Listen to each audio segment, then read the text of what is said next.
Greetings class, my name is Andres Lenis of group 6 and this is my part 1 number 2 video presentation.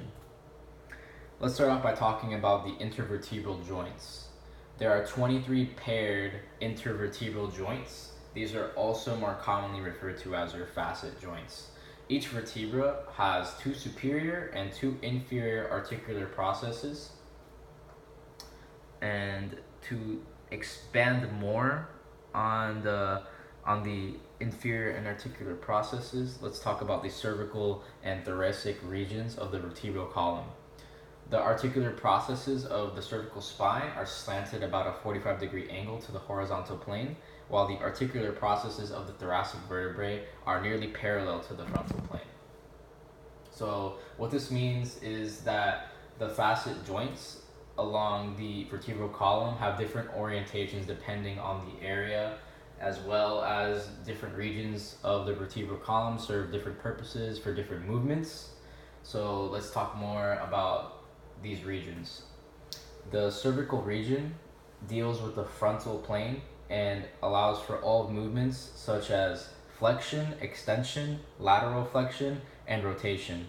The articulating facets in the cervical vertebrae face 45 degrees to the transverse plane and lie parallel to the frontal plane, with the superior articulating processes facing posterior and upward, and the inferior articulating processes facing anterior and downward. Moving on to the thoracic region, again dealing with the frontal plane. These movements that are allowed in this region are flexion and rotation. This region does not allow for flexion and extension.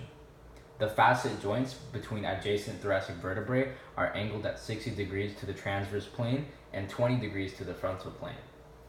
It's important to note as well that superior facets are going to be facing posterior and slightly upward as well as laterally, and inferior facets are facing anteriorly, downward, as well as medially. Moving on to the lumbar region. This region, unlike the last two, is dealing with the sagittal plane, and the movements that are allowed are only flexion and extension. The facet joints in the lumbar region lie in the sagittal plane, and the articulating facets are at right angles to the transverse plane and 45 degrees to the frontal plane. The superior facets face medially and the inferior facets face laterally. Now, moving on to the atlanto-occipital joint. This connects the occipital bone to the articular process of the first cervical vertebra, also known as the atlas. As illustrated on the screen, there's your C1. This provides the head with mobility.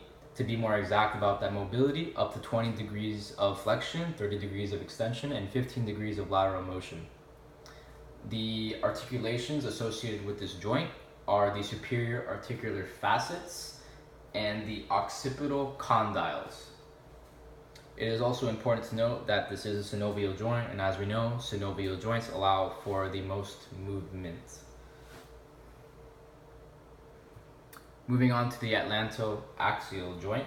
This connects the first and second cervical vertebrae, so your C1 and C2.